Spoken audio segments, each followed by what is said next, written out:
நீங்க என்ன வேலை செஞ்சாலும் சரி, சின்ன வேலையா இருக்கலாம், உங்க ஆபீஸ்ல நீங்க ஒரு பியூனா இருக்கலாம், அல்லது அதை விட சின்ன வேலையா இருக்கலாம், அல்லது ஒரு ஸ்கூல்ல ஒரு ஆயாவா இருக்கலாம், என்ன வேலையா இருந்தாலும் சரி, வேலை ஒரு வேலை தான், கர்த்தர் கொடுத்த வேலை.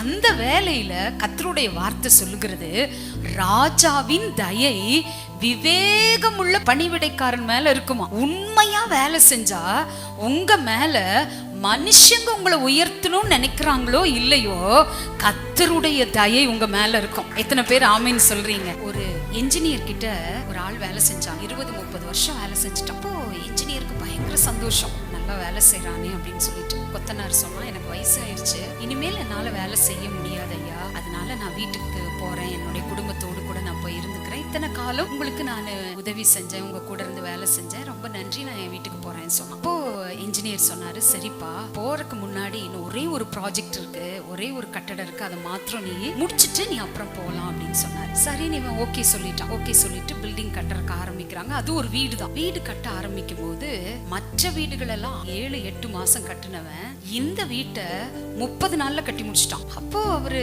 சரி ஓகே பரவாயில்ல, நீ எவ்வளவு அறிவாளியா இருக்கிற, பரவாயில்ல சுறுசுறுப்பா வேலை செய்யற அப்படின்னு சொல்லிட்டு, ரொம்ப சந்தோஷம்ப்பா அப்படின்னு சொல்லிட்டு, சரிங்க ஐயா நான் போயிட்டு வரேன்னு சொல்லும் போது என்ஜினியர் என்ன பண்ணாரு, சாவியை கையில கொடுத்தாரு. இப்போ அந்த கொத்தனார் கேட்டாரு, ஏன் என் கையில சாவியை கொடுக்குறீங்கன்னு.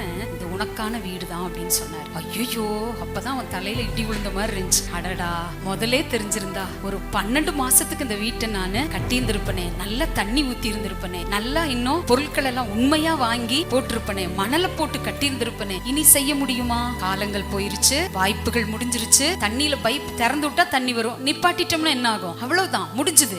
அந்த மாதிரி எல்லாமே முடிஞ்சுது, இனி புலம்பி பிரயோஜனம் இல்லை. அதே மாதிரி தான் ஆண்டவர் கொடுத்திருக்கிற வேலைகளும் வாழ்க்கையும் அப்படித்தான். அல்லேலூயா. சரியா பயன்படுத்தாட்டி, ஐயோ நல்லா வாழ்ந்திருக்கலாமே, ஐயோ நல்லா ஜெபிச்சிருக்கலாமே, நல்லா கர்த்தருக்கு கொடுத்திருந்திருக்கலாமே, நல்லா வாழ்ந்திருக்கலாமே, வீட்டுக்காரர்கிட்ட நல்லா பேசி இருந்திருக்கலாமே, கோபப்படாம இருந்திருக்கலாமே, குடும்பத்தை நல்லா நடத்தி இருந்திருக்கலாமே, பிள்ளைகளை நல்லா வளர்த்தி இருக்கலாமே.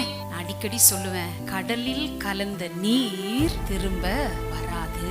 ஒன்ஸ் இழந்தோம்னா இழந்தது இழந்ததுதான், திரும்ப அது எனக்கு கிடைக்கும் அப்படின்னு நினைச்சீங்கன்னா, சிலது போனது போனதுதான். நல்லா பிடிச்சிருக்கலாமே, நல்லா நல்லா நல்லான்னு தான் சொல்லுவோம், அவ்வளவுதான், நல்லாவே பிடிச்சிட்டு இருக்க வேண்டியதுதான். எதுக்காக சொல்றேன் அப்படின்னா, ராஜாவின் தயை விவேகமுள்ள பணிவிடைக்காரன் மேல இருக்கும். எல்லாத்துலயும் ஒரு ஞானம். ராஜாவுடைய தயை நமக்கு தேவை.